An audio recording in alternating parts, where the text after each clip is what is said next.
Mishnah, המפקיד מעות אצל שולחני. So here we talk about the trustee, gizbar, someone who in charge of the hekdesh. And this person, in Hebrew you call it chalfan ksafim, someone who's a money exchanger. So regarding to one deposit money with a money changer, so the big question is, אם צרוrin לא ישתמש בהם. So this is an important concept. I would like to give first some introduction in a practical halacha. Trace a situation that someone come to you and said to you, Avi, here is the bag filled of money. You wrap it up and he said, keep it, I'm going away to Honolulu, I'll be back in a couple of months, just save it for me. So basically that's, in that sense it's hekdesh, and you cannot open that bag and use it. Even you know that that fellow will come back 2 years from now, and you and him know clearly how much is it, but right. Since he gave you as a package and the wrap-up package, so you cannot do anything. So here they speaks about situation that this money exchanger, he basically exchange money. People come in, getting money, and he is changing for them. So im tzrurin, im this package came as a bag and his wrap-up bag, lo yishtamesh b'hem, right? You cannot use them. Why? Because the minutes that they are all packed, it's one package, so it's over. You cannot use in any sense because it's not belongs to you, it's hekdesh. Im mutarin, now it's a question. If someone gave it to you and it's not packaged, it's open, yishtamesh bahen, right? Because you have the assumption that this fellow that gave you that package, he don't mind that you use it. So in other words, if it was wrap up $10,000 and you and him count that and both of you agree that it's 10,000 and it was a package but it wasn't wrap up, now you need to exchange some money with someone and they have singles, so you pull out some singles and you exchange it. It's not considering an hekdesh. Why? Because we have the assumption, even it wasn't spelled out, that since it was counted by both of you and it's come as a package but it was not wrapped up, it was not sealed, therefore you can use it. Lefichach, and therefore, im hotzi lo ma'al. If that person, if let's say, if Avi take it out and pull out the money from that package, he's not considering as someone who misused the trust. Right? Right. Because it's basically can use by anyone. Now, if it is the mafkid, if the guy that gave it, he basically took it from hekdesh, then it's not the fault of someone who is the recipient if he's not aware. It's only the fault of someone who knew that it's a hekdesh. So in other words, if let's say Reuven has a bag of hekdesh of $10,000 and he gave it to Shimon unwrapped, and Shimon did not realize that it's hekdesh, but since it was unwrapped, so Shimon used that money to do what? To do exchange of money temporarily. So we're not considering that as a problem. We don't considering that as a violation on Shimon's side. The only thing we think is the Reuven if it was hekdesh. Why? Do you remember earlier we said that there is a question of shlucho shel adam kemoto, which means that if a person considering as his shaliach, his emissary, the same as the original, so because the shulchani, the one who is the exchanger, is not considering his emissary to exchange that money, so therefore you allow. Yes, you want to ask something? No. Okay. Now, etzel baal habayit, if you deposit the money by a landlord, by the owner, ben kach u ben kach, regardless if the money came as a package or open, lo yishtamesh bahen, right? Because the one who deposited the money knew that the person is not usually exchanging money, right. so therefore he didn't wrap up the money, right? But he basically do not wish that the person will take that money and use it. Lefichach imotzi ma'al. If the landlord or the one who's depositor open that package and pull out some money and use it, so it's considering a Meila, a misuse of trust. Now it's a machloket. What about someone give money to a chenvani, to a some money exchanger or store? Hachenvani kebal habayit, which means he basically should not use money, even the money that it's allowed, because if he is not a money exchanger, is just owner of a grocery store, Divrei Rab Meir hold that you should not, the owner of a grocery store usually don't need a cash all the time. So he have his own cashier, right? But in those days they use in our language credit card, which means that people not always have the cash. They're waiting for the paycheck, etc., etc. So they accepted a later payment. It was those ancient days that used to write down, or nowadays there's a credit card, etc. So they said, Rabbi Yehuda Omer keshulchani. This guy is the person at the grocery store, because he is sometimes use that money as a money changer, so therefore is no different between him and a professional money exchange store. Now, in that sense, we can ask another question, which is a question in Talmud that's called Yesh Breira or En Breira. Let me again give you some introduction to that. The Talmud tells us in Tractate Beitzah about a situation that you have a wine and it's an oil or non-kosher wine fall into the kosher wine. So the question is called Yesh Breira or En Breira, which means, let's say if the oil came out of the big jar of wine, so if you said Yesh Breira, meaning you can pull out the oil, throw it out, and now you can use the wine.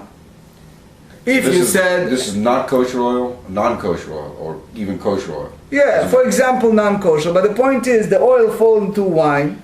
So in that sense, you want to pull out the oil in order to use the wine. Right. So if you said Yesh Brera, you can separate, so you can pull out the oil and you can make it happen.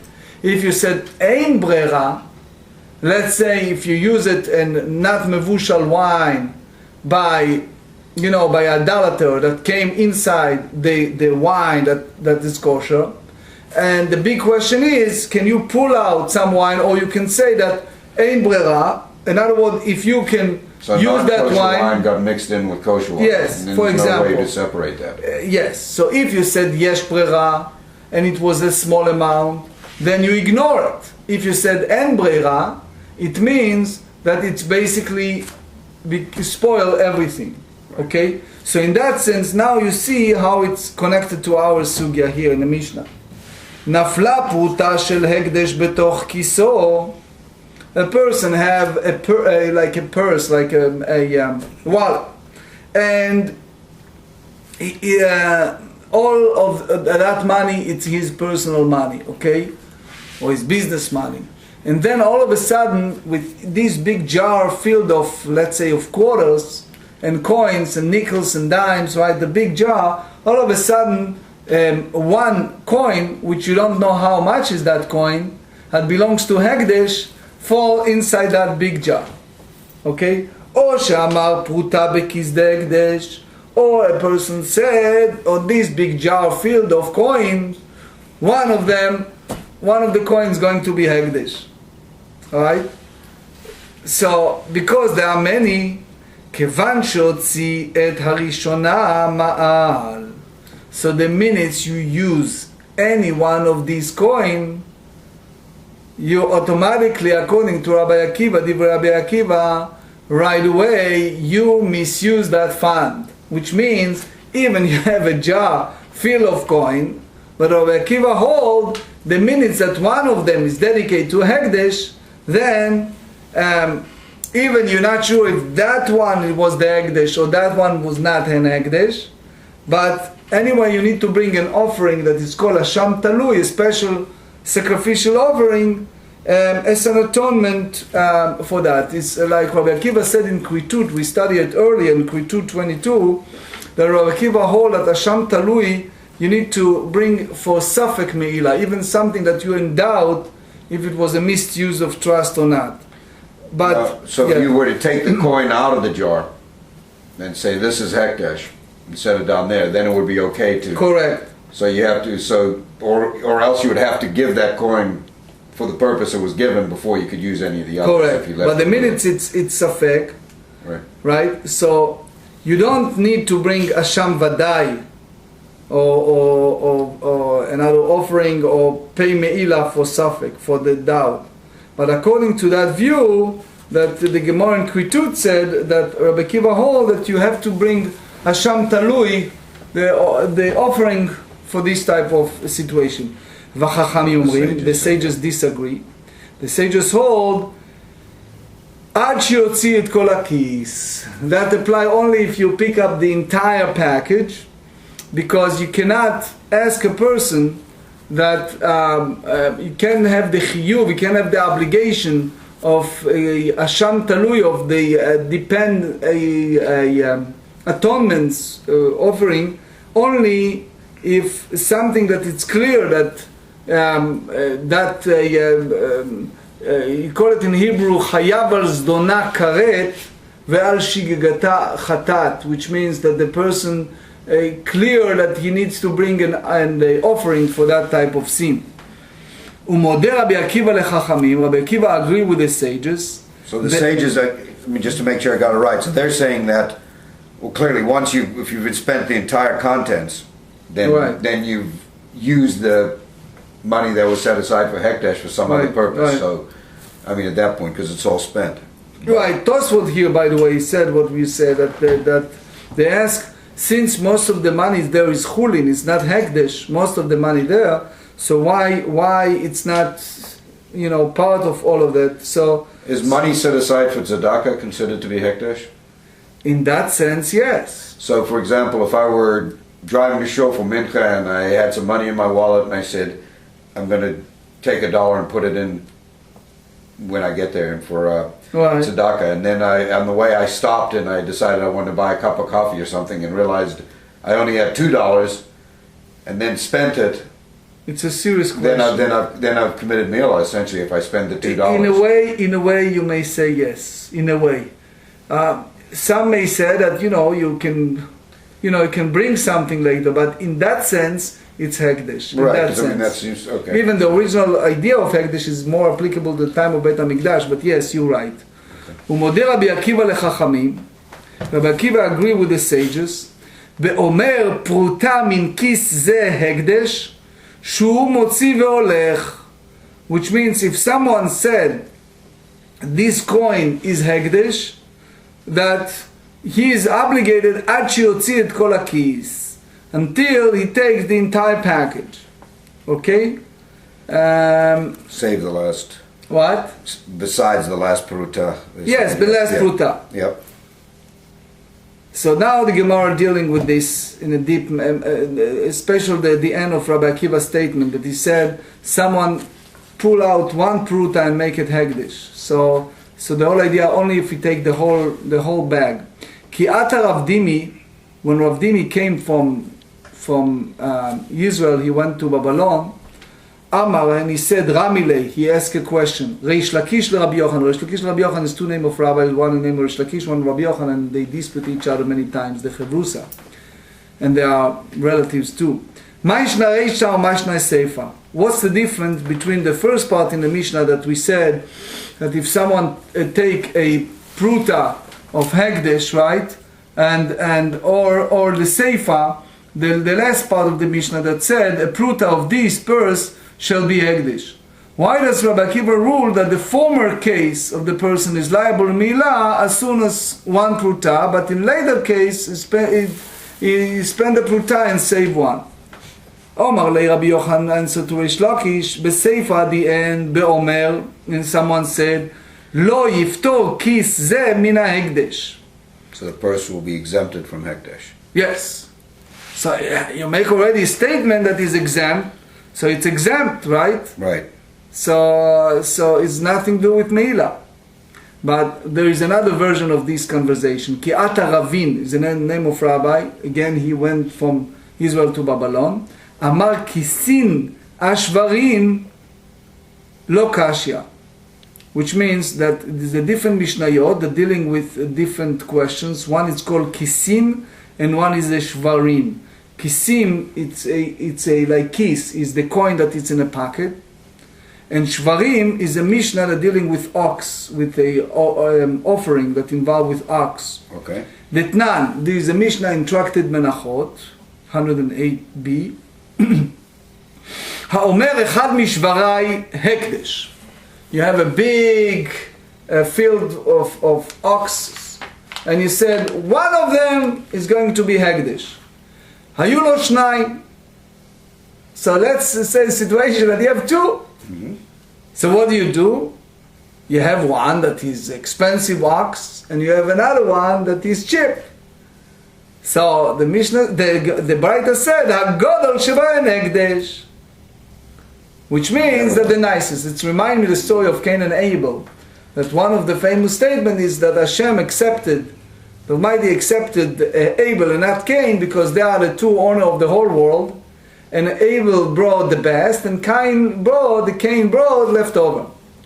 Right. So in that sense, the assumption is that if someone make a hekdesh, so he's doing it with ayin yafa, he's doing it with a good eye, that he bring the hekdesh with a good heart. So therefore we have the assumption that since he said one of my oxes is going to be hekdesh, that you're going to take what? The big one. Of course. Right? So the same thing, if someone said one coin of my package, of this package will be hekdesh, so what do? You should pick out the most expensive. the most expensive. The biggest coin. Right, Yeah. right. That's by the way Tosfot said here too.